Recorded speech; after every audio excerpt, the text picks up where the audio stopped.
Hello friends, we have an exercise here. 15 sentences. We always do it in sets of 15.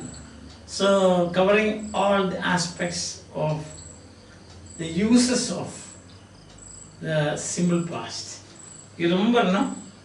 Storytelling, tell us something about yourself prior to speaking. Then conditionals, unreal conditions, politeness, you have back shifting, you remember all those things. You find, for all this, you find test frames here. Let us try. Let's try and see our score. 100, A plus, whatever you call it. Now, once there once there lived a king. That is storytelling. They left yesterday. The time is given there.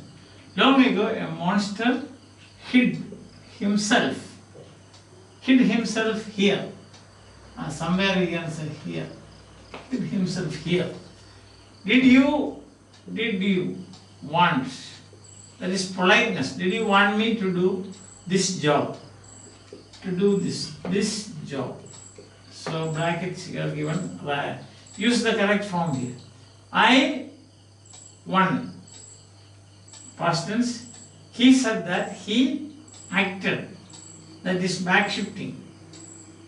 He said, in inverted commas, I act. So that is he shifted. We are shifting it. If I tried, that is unreal condition. I did not try, and so I did not win. During my college days, I was regularly irregular. That's a good condition.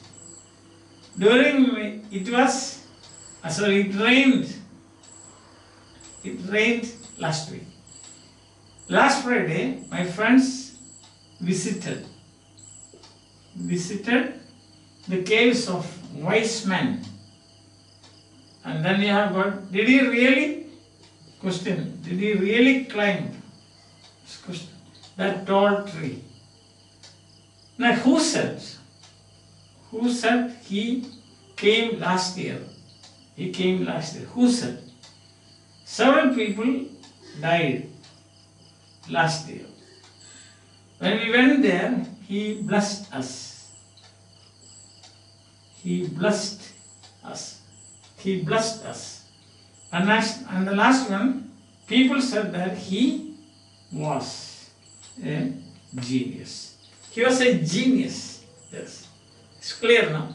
All the, so you can see examples for all the uses of the simple past. All the uses, different.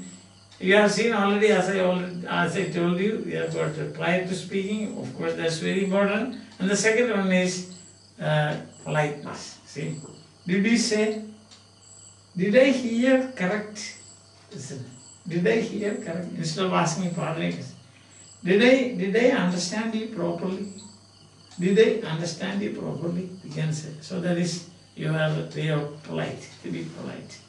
Okay, it's clear. So tomorrow we will have another exercise where we will be comparing simple past and present perfect and see what is the problem. Because very often I find that many students are making mistakes, confusing. There's a confusion, that is whether it is present perfect or a simple past. The simple reason is, simple past is prior to speaking, and the present perfect is by the time of speaking it is over. That's the thing. That's the main point to remember. But sometimes we have this idea, no? Oh, he has come, that is past. See, whether it is past or not, that's not the case. But you see, think of the past tense. Long ago he lived here. How can you say long ago he has lived here? You cannot say. Because if you say he has lived here, just now, that is the thing. Not long ago. Together it will not go. Or we will do a few exercises. Sentences we will do, and then we can see. Some test frames we will see, compare this. For comparing simple past and also present perfect. And then it will be clear. So then after that, don't make any mistake. Understand that? No more mistake. So, till we meet again, bye. Have a nice day.